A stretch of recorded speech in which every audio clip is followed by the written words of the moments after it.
Someone called Illuvinate from the Discord came to me and asked me to use something called the Drake equation. Now, how this works is a little bit complicated, but you're going to want to stay through to the end because I'm going to discuss this in a broader context and guesstimate how much revenue distribution you could be earning. And this is going to be important for you to understand the mechanics of the ILV revenue distribution, what it means for you and the staking protocol in the future, because we're going to be updating it as we go, especially as the game comes out and we start getting a lot more hard facts. I'll be able to plug that information in, make more videos, and help you guys all understand what is happening in the chart, what is happening with revenue distribution, and how much you could be earning in Illuvium. So in this particular scenario, I'm going to be looking at annual earning, but more specifically, the first year of revenue distribution, okay? So the Drake equation, essentially, you get a bunch of numbers and multiply them together.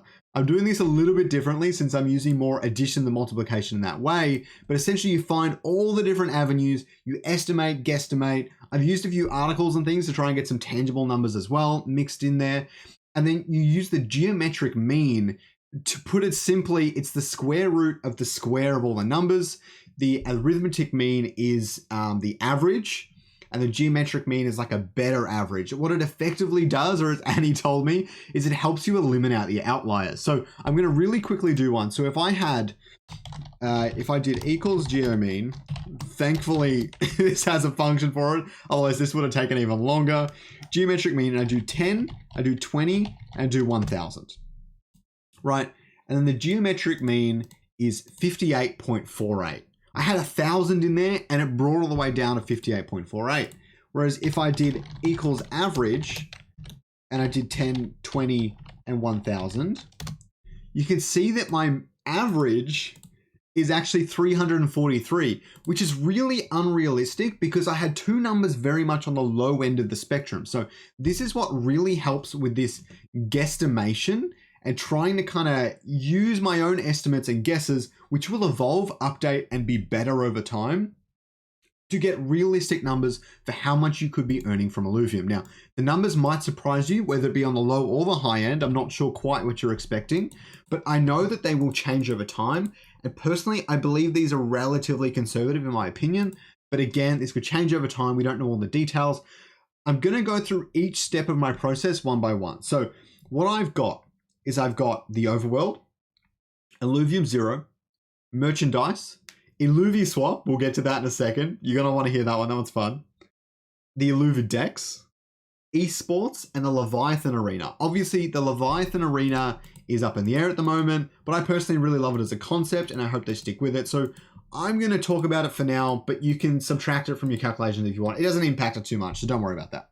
And we can delete it down the road if it eventually gets removed. That's the beauty of this. It can be updated and evolved as time goes on. If anyone wants to help me build this and add as much information as we can to it, the idea of these geometric mean and things like that is that the more information you have, the broader the spectrum, you just keep piling it on, the better your estimation becomes. So if anyone wants to help me add to this sheet, leave a comment down below. I really appreciate it. As you guys all know, this is not financial advice and I'm not a financial advisor.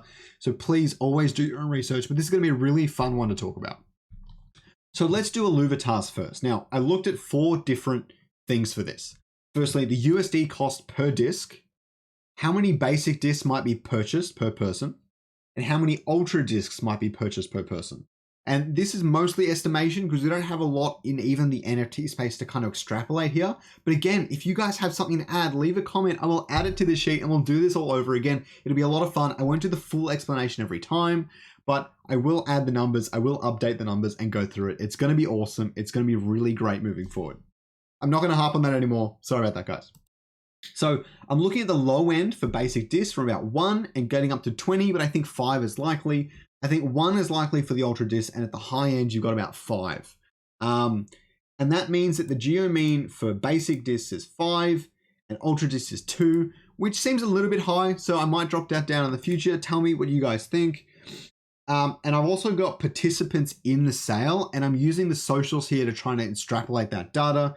You've got 345,000 Twitter followers, 45,000 YouTube followers, 6,400 and 6,300 unique landed SRV2 holders. So that's quite accurate, and it's going to bring down my geometric mean quite a bit from that outlier, which is likely Twitter because of all the bots and things. So you can see kind of how this is working and how this is bringing the data to a much more realistic point, right? Whereas if these are all 300K, then you can assume that maybe bots aren't rampant everywhere and things like that, right?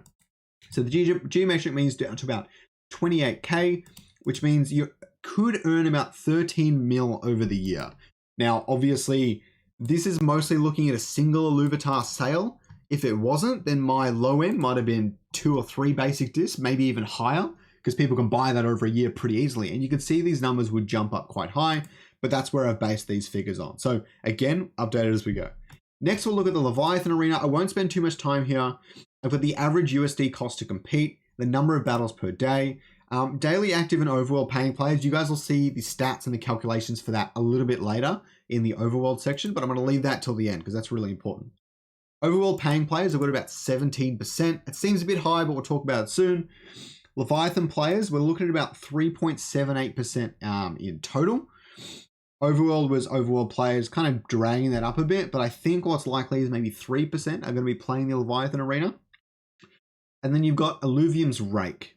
This is really interesting. I put it at 2.5% at the low end. 5 is likely. I believe Kieran was saying 5 in even the town hall the other day. So maybe 5 is what it should just be. And the high end was about 7.5. I think it's a bit steep, but depending on demand and things, it's very possible. And that brings us to about 13 mil in yearly revenue. So actually pretty close to Illuvitar's. So next we'll move on to esports. So esports is one that I have very little information on. I've dragged a few articles in here to try and get some semblance of what could happen, but this one's a little bit up in the air. If anyone has more experience with esports, you can help me build out this data. So we're looking at about 1.7 mil maybe spent on tickets for esports events and things. If you assume maybe 2 in the year, I think that's very realistic. And about 17 mil from sponsorships. I was looking at this article. I will actually bring up these articles because they're really good reads. Hopefully this brings it up. They're really good reads. You can see the breakdown that there was about, in 2018 in global revenue, about 360 mil from sponsorships. So that's kind of where I ended up with like a high end being like 100 mil, considering 150 mil is probably like league or something like that. They're probably half the market, but likely it's more like 10 mil. So actually quite a bit in there, but the T5 arena holders are probably getting a lot of that. So that's going to be worth noting for the future. And advertising, you're looking at about 3 mil tops. It's probably a bit less than that, but you're looking at about 22 mil from esports, which is quite decent. Let's put it that way. So the next thing we'll look at is IlluviDex. Now, this is a really important one because Axie Infinity and Gods Unchained are really good case studies for this. So firstly, if we look at the land volume, so the IlluviDex, I'm splitting into 2 parts. I've got land and I've got the alluvial marketplace. Now, first with land, I'm pulling just the literal data from the land. If that changes and goes up over time, we'll adjust it. But at the moment, I think its potential is to about 2 mil. It was probably around there when the land sale first kicked off. And then the current is about 500K over 30 days. So over the year, that'd be about volume annual, that'd be about 12 mil in volume. That's not the revenue generated, that's the volume. But I have the fees and stuff later on. So next we'll look at the alluvial marketplace fee. They're all pretty consistent. There's a good chance the marketplace fee is going to be 5%. It's a little bit confusing though, because sometimes like you have OpenSea and Other Deed, and OpenSea takes 2.5% and Other Deed takes 5% or whatever, so you end up with 7.5. But I'm ignoring that for now. We'll see how it pans out. I think IlluviDex doesn't use, I think it does use IMX fee, but it includes it. I think the current one for the IlluviDex is 2% from IMX and 3% from IlluviDex, totaling 5%. But they kind of keep a lot of that in the back end. So the next thing, this one's really important, is the alluvial marketplace volume 30-day. So Axie Infinity, I'm looking at February 2022 because it's not the peak, but it's somewhere in the middle of like just healthy crypto market. Is about 82 mil over 30 days, which is quite substantial. Gods Unchained is about 20 mil at the same time, I think, or it might be recent. I can't remember. And Other D is about 8.7 mil. So not too high, but Axie Infinity is really, really high, which bodes well for Illuvium's success in the future. And your volume annual looks at about 125 mil.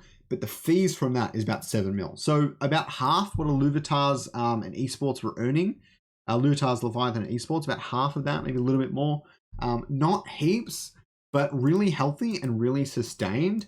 And if you're looking at peak Axie Infinity, this stuff gets a lot higher very, very quickly, maybe 3 times that. So it could be a secret weapon there. IlluviSwap. Now, Kieran has really only mentioned it once on the interview with me, and he hasn't divulged a whole lot of details, but he hasn't divulged any details. My understanding is going to be on IMX, and I'm imagining that it's essentially going to be some sort of DeFi protocol. I don't know what it's going to do, who it's going to benefit, but we've seen DeFi protocols like Uniswap do very, very well. So I just looked at fees generated over 7 days across a numerous amount of protocols all across the spectrum, right? You got things like SushiSwap, Uniswap, Balancer Synthetics in here, and SpookySwap. I don't even know what that is. Looking at February again, because I'm really liking that time place. Sorry if it's not today. That would give me some pretty silly numbers, but I don't think it would actually impact it that much. But yearly revenue from this could look like 19 mil, but we don't know when that'll be ready. That's a bit more fun. I can take it out of the equation if you guys want. But that's a pretty cool one. Pretty close to Leviathan and Illuvitar, I think.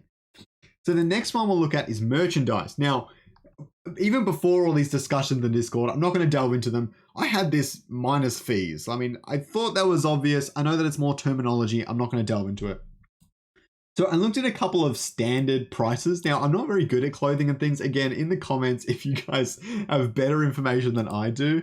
But a high quality t-shirt from kind of the clicking around I did was about $60. Caps for maybe $35, like a high quality one. $20 for a low quality tee, which I think is pretty appropriate. This is USD. I work in Australian dollars when I buy clothes, so my translations get really mixed up really fast, especially with video games. Our video games cost us like $120 now. And in America, I think it's still like 80, 90, or maybe 100. So it gets, my wires get crossed pretty quickly. And a bomber jacket about 110. I know they can go for a lot more. At least in Australian dollars they can. So I don't know. And a keychain for about $5. And if you're saying that they're getting an average products out of all this, then you're looking down at 29.7. But you could extrapolate this and say, how many caps are they going to buy on average? How many t-shirts are they going to buy on average and things?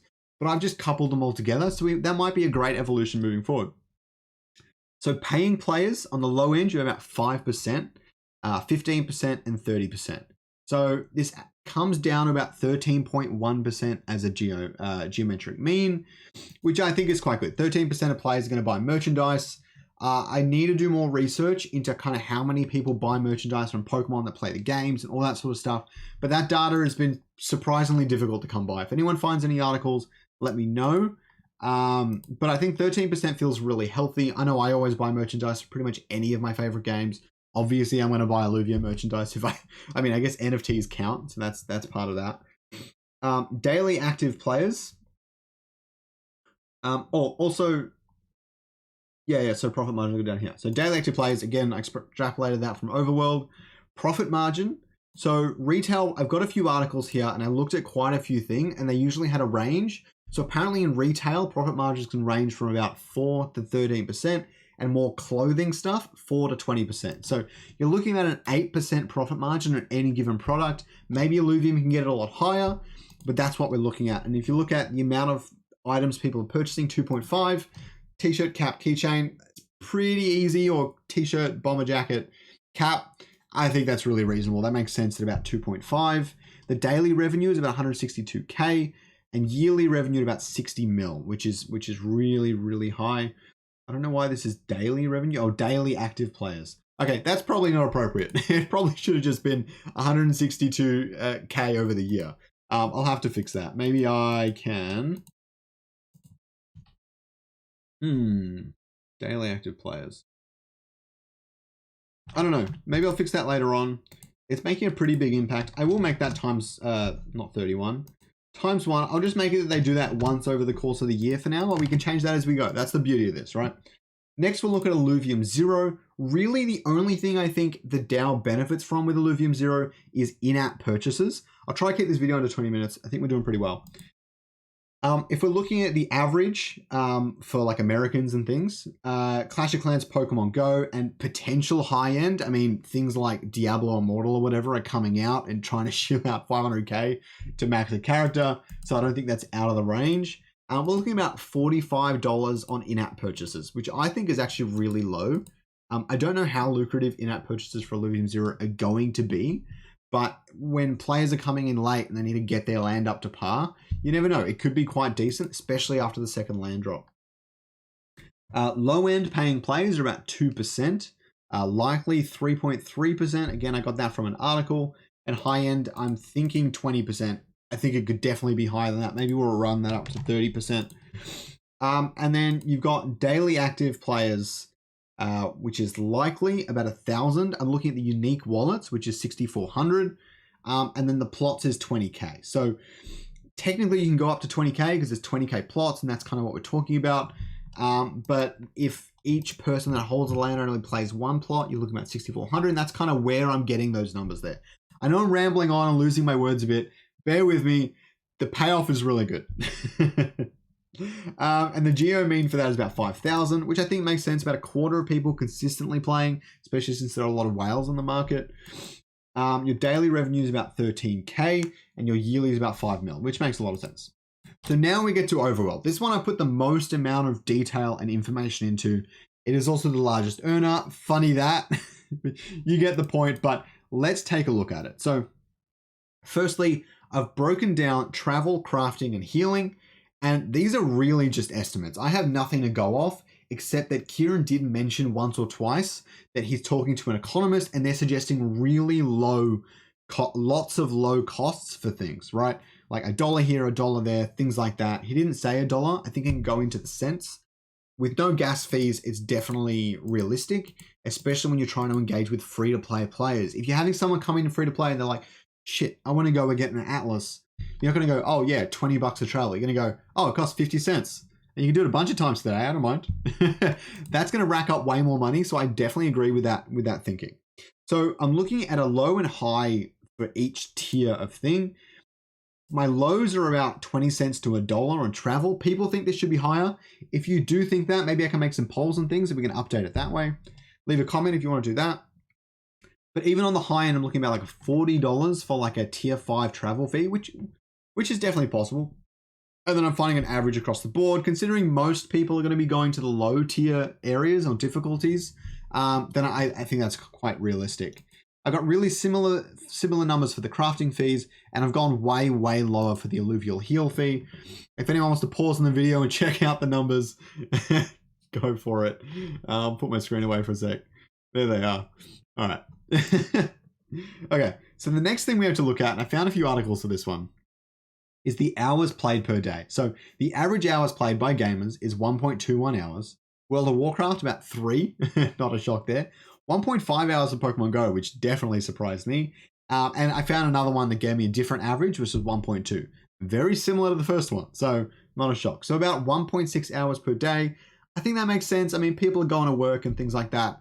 I don't know. Maybe Illuvium will be highly addictive. It has a few different game modes too that does make a big difference. But at the same time, it's not mobile, so I don't really think we can exceed like 3. Mobile, you can start to get pretty deep, of course. You can play on the bus, play at work if you really wanted to, I guess, and things like that. So paying players, I've estimated 5%, 20%, and 50%. I definitely think we're going to sit around the 15 to 20% mark, and we've got 17% from this. So high end is not necessarily supposed to be realistic, but it's like, I really don't think more than 50% of players are going to be paying. I really think it's almost impossible, and that's kind of how you estimate these figures. Should have explained that earlier, but I didn't. Okay, so you've got travels per hour, crafts per hour, and heals per hour. Now this was a real guesstimation, but travels per hour at the low end being half, being it takes you 2 hours to explore. This is going to be where we start really needing the details from the team, and when we do, I'll plug them in and I'll update you all really, really quickly. Crafts per hour, you're about 0.3, I'm thinking you only need to craft something every 2 or 3 runs and stuff like that. And heals per hour at the low end, I'm talking about 1. I mean, your alluvials are going to get injured, so you're going to have to pretty much heal twice as much as you're traveling, and that's what I was looking at there. Multiple alluvials are getting injured, you could be healing quite a bit. So that's about 2.52, but I had the healing costs really low, so it does balance itself out. And the other thing is daily active players. So with Pokemon Sword and Shield, it's about 50,000. I think that's an easy baseline, especially considering how many people are signed up. And I'm actually going to add that in. I forgot to add that in. You can watch me do it on the fly. Whoops. Don't want to do that. Oh. All right. Move that there. Make that there.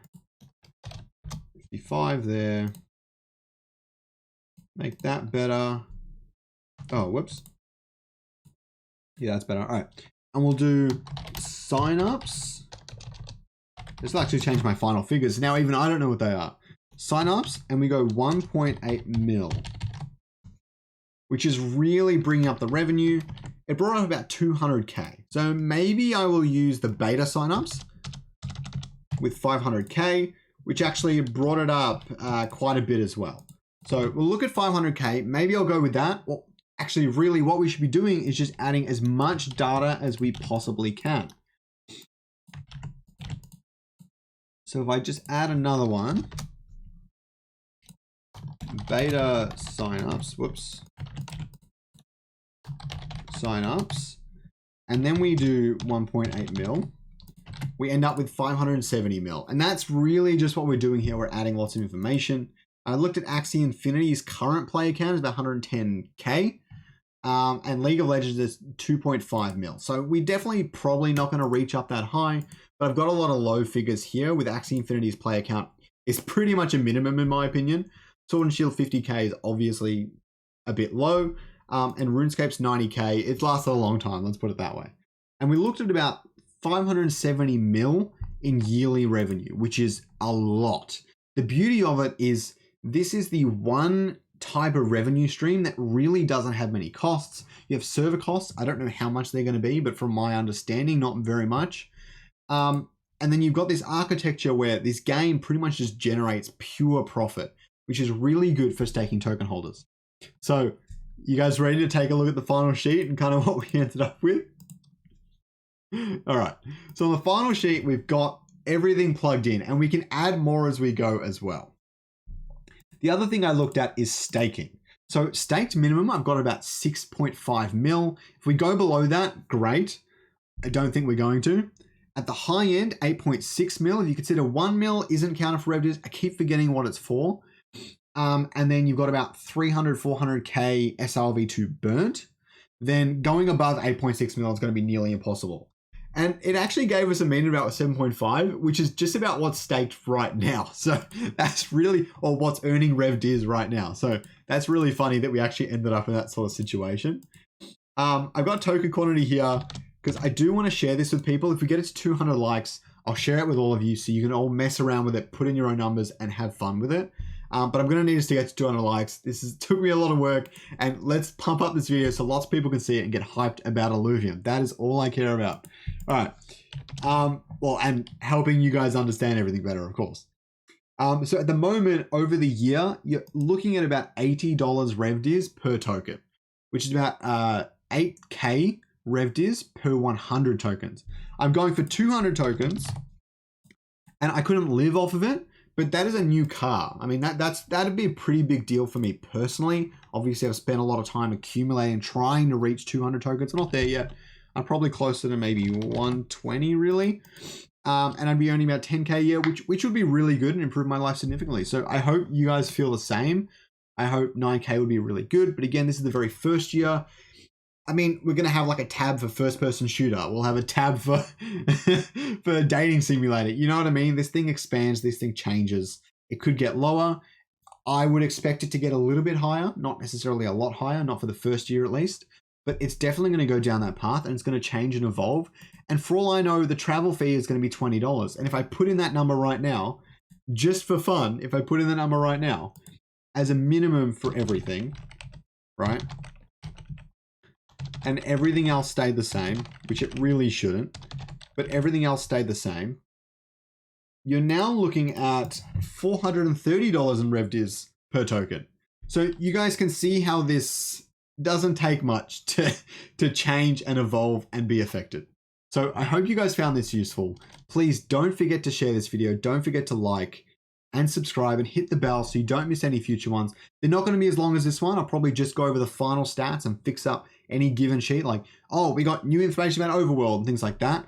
Don't forget to sign up to the beta with my link down below. It's going to be in the description. Please do that. Don't forget to check out the Scoriox newsletter. It's on Substack. It's called the Fang Report. I'll pin a link in the comments and put it in the description. Don't forget to check out my newsletter. I write it every month. It's a lot of fun. It's my personal thoughts and things that I can't make into the video. So I really do appreciate that. I really appreciate you subscribing to that newsletter. You don't have to pay for it, but you can if you want to get a little bit more detail. But yeah, I hope you guys have a good one. I know this was a long video, but it was a long time coming.